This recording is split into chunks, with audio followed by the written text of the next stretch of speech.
How's it going today, guys? Starting the day off in the old K10. You may be asking yourself why. That's because I'm not the brightest man in the world and I bought a couple more cars. Now, so I was trying to think of how I want to proceed with this video, and do I want to make it just about what to do when if you find a vehicle, what's it take to get a vehicle out of a field and back home? There's a lot of videos about how to do that. There's people who get them running right then and there. Well, I also buy junk, complete, utter junk. So, in the effort of saving time and the effort of not catching the guy's field on fire in case the vehicle does catch fire, I opted to just bring them home. So today's video is going to be mostly about loading it up. Now, I started this adventure a couple weeks ago when I went and bought them. I'd been over there once before then, and you may be asking yourself, how does one find vehicles like this? Well, unfortunately, they found me. Well, I guess it's not really unfortunate for them, maybe. So the story goes, the gentleman who I bought these vehicles from went to go visit a friend of his, a previous coworker. He is now retired, at the place I work. And being as I happened to have my Chevy 2 there that day, he saw it, checked it out, left a card on the window saying, "Hey, I have some parts. If you're interested in buying some, give me a call." And I did.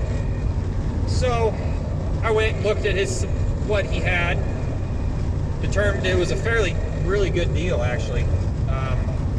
So I bought them. Starting at this point, I've already taken home quite a bit, looked over the vehicles. And yesterday, me and my buddy, Charles, went over there, and our goal was to, one, make sure the tires hold air so we can load it on a trailer. Two, make sure the vehicles roll. You will see, granted, it's going to be a time-lapse photo setup, but one of the wheels was locked up on the gold Chevy 2. Not a problem, we got it broke loose fairly easy.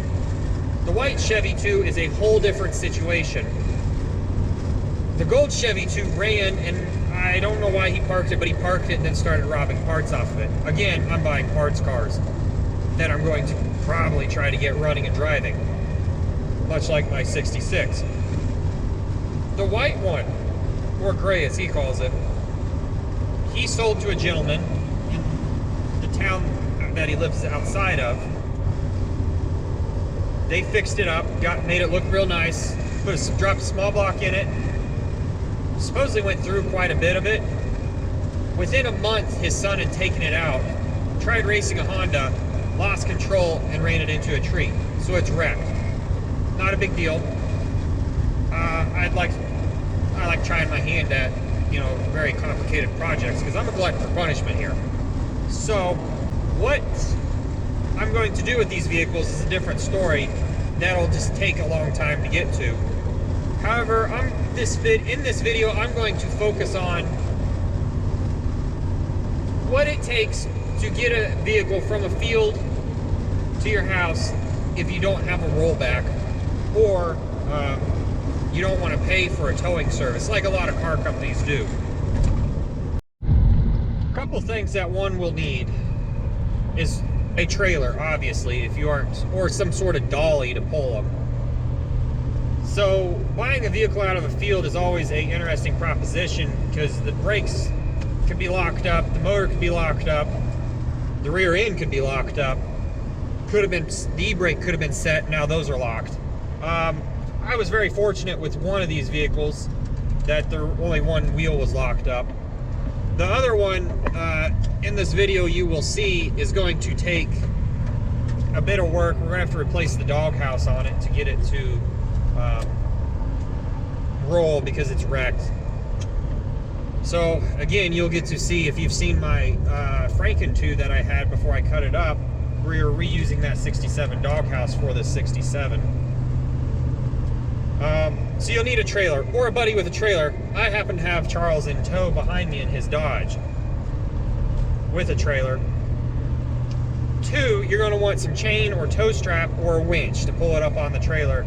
Hedge logs come in very in handy quite often, more than you would think. Either you really can do one vehicle to tow it up onto the trailer, or you could use 2 vehicles, or again, you could use a winch, which is the easiest way to do it.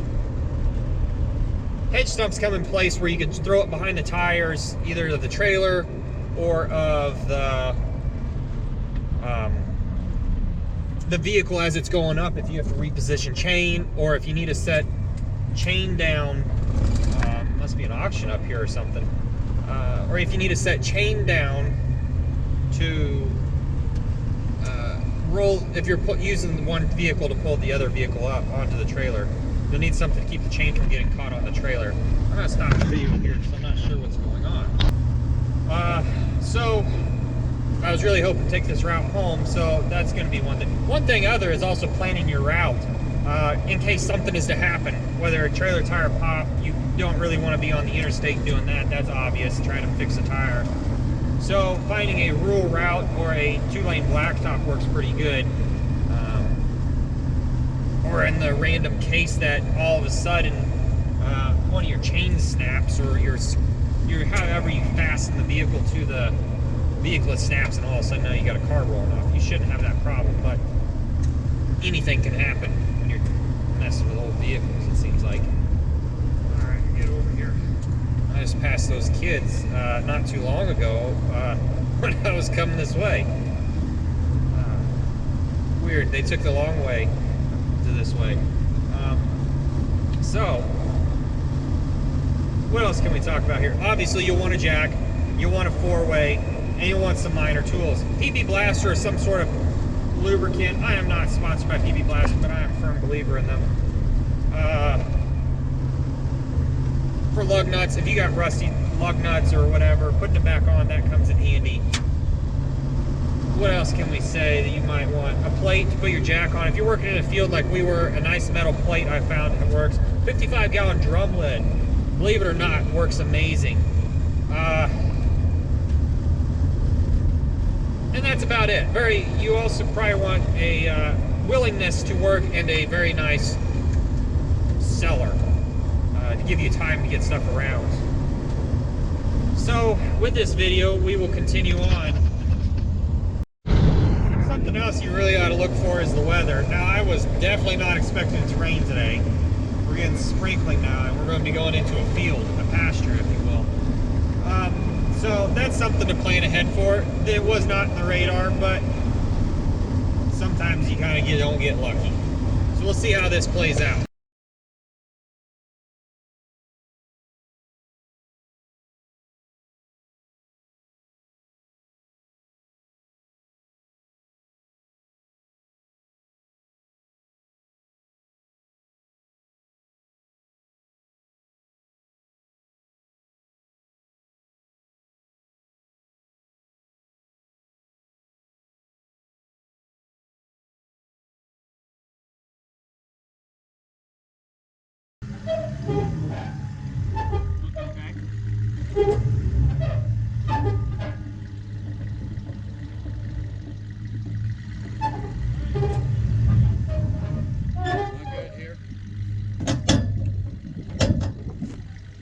Probably turn it that way just a little bit. All right.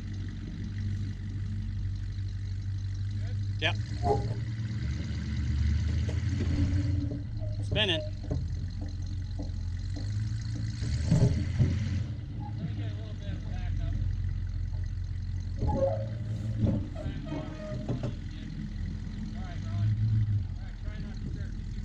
No, you're good. Go for it.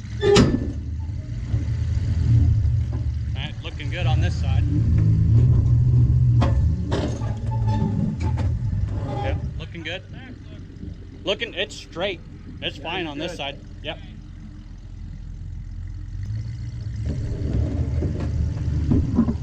There it goes. The old Chevy 2. Now you may be wondering why my camera is a little weird right now. Well, it's because I got it on the vent mirror. So here we go, taking it home to unload it. Then we'll restart the process over and get the white one. Hopefully the hood doesn't flop up on this gold one. The other one, the white one, gray one, the trunk needs to be ratchet strapped down, which we've had problems with that before. I didn't videotape it on that Franken 2, the 63 I cut up. So, anyways, here we go.